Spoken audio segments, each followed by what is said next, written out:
Welcome back to the channel, guys, and welcome to another Alfa Romeo Giulia Quadrifoglio. I've reviewed a few of these on the channel now, with the most recent one being a mostly stock example, but it had H&R lowering springs, and compared to a completely stock example that I drove years before, the one with lowering springs felt unsettled on this bumpy canyon road. After that review, the owner Henry mentioned that he had a friend with another example that has the coveted GTAm suspension tune. Essentially, it's a purely electronic tune. The hardware is unchanged, but it updates the software to match that of the GTAm Alfa Romeo Giulia Quadrifoglio, which is a very expensive, rare, and highly sought after version of this car that's available in Europe. So does that suspension tune actually fix the problem I had with the other car? That's the question. The owner, Anthony, also did a number of other mods to this car. I'll put the full list in the video description as always, but we've got a BMC drop-in air filter, a JB4 piggyback, which is a stage 1 tune, and a Squadra exhaust controller. This one also has H&R lowering springs and GMS Racing shortened end links. A number of exterior upgrades which look very, very classy. I love these wheels. They're 20-inch by 8.5 up front, 20-inch by 10 in the back,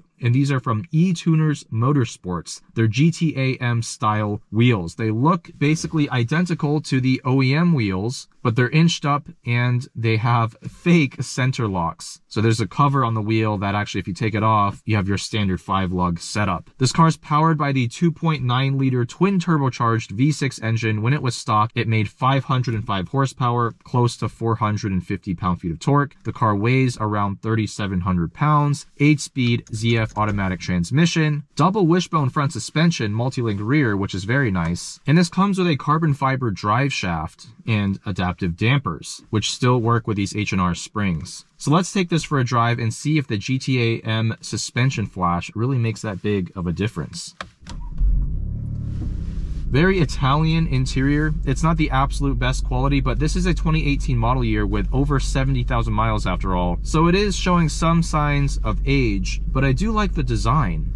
I love this 3-spoke steering wheel with 3 different materials on it. We got leather, Alcantara, and carbon fiber trim. We've got some carbon fiber around the door handles, along the dash and the center console. Love these big fixed paddle shifters for the ZF 8-speed. The red engine start-stop button on the steering wheel. Doesn't feel like the most expensive interior, but I really do like the way it looks. One thing that's always bothered me about these cars though, is you have this really nice curved design to this display, but in reality, it's just a giant bezel. The actual display is this small rectangle. So we'll throw this into dynamic mode, and we'll put it in the firmer damper setting. We can also put in race, which gives us an even firmer suspension setting, but the owner mentioned that's probably not ideal for this road. With the piggyback tune, this should be making probably in the mid 500s in terms of horsepower at the crank. It's a little bit of a damp road today, so we'll take it a little easy at first. Run P-Zero Corsas up front, regular P-Zeros in the back.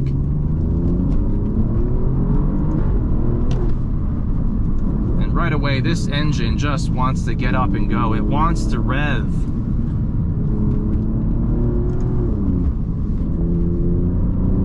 And there's that ultra quick Alfa Romeo steering. Very Ferrari-like in that regard.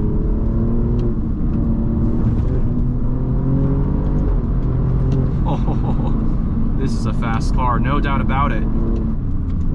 Very sensitive brake pedal. Just that first 1 inch or so of travel makes the car slow down significantly. Takes some getting used to, but at least it's congruent with how quick the steering is.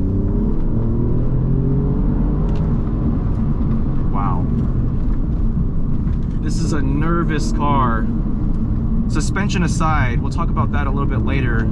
Even just driving it on the smoother sections of this road, the steering and the brakes,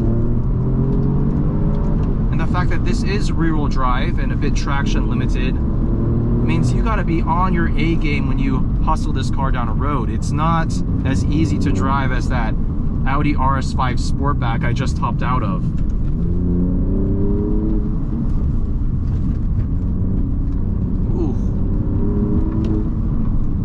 First impressions of the suspension, much better than just the lowering springs. My head isn't bobbing and weaving back and forth nearly as much While we're stopped, let's try something. I'll put it actually into race mode, which turns ESC off and gives us the firmest suspension setting. I'm really having a hard time getting accustomed to this brake pedal sensitivity.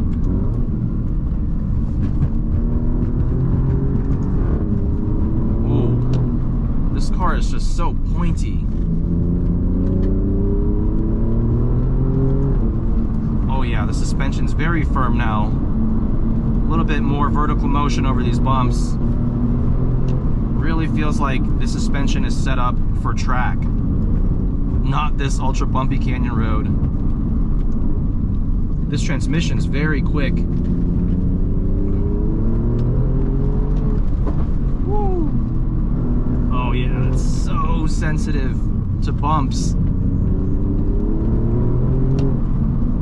The car just feels like it wants to rotate from the back. There's a little bit of turbo lag.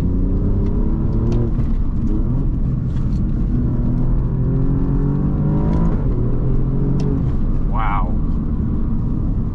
A little bit too sensitive in my opinion in terms of the damping. We'll leave it in race, but we'll dial the suspension back to mid.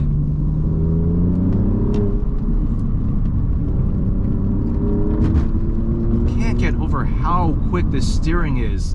There are moments mid-corner where I'm getting on the throttle a little bit, and because the steering is so quick, I can't quite tell if I'm starting to steer the car from the back end or if it's just that quick steering ratio that's making me think it's doing that, because it almost feels like I'm starting to initiate a little bit of zero counter steer, if that makes sense.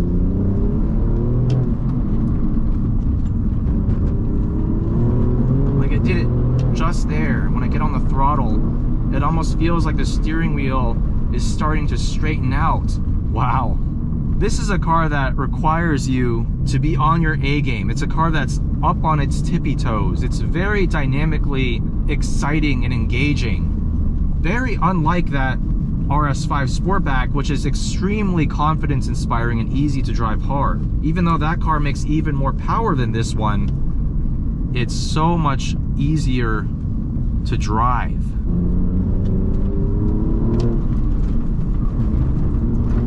Whoa, yeah, very traction limited. Even just brushing the throttle over those bumps, the car wants to move around. Woo! Oh my goodness, this thing is, it's traction limited big time. Yeah, not an easy car to drive quickly, but I'm sure it would be so much fun to hoon around on a racetrack with. The car just eggs you on. It wants to step out on you. It wants to make you feel afraid.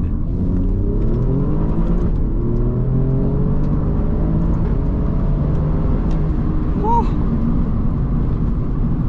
See the way that RS5 just hooked up and went. I started in second gear, wheel spin. But that's part of what makes this car engaging. The combination of the quick steering, the very firm suspension tuning, and the traction limited rear end.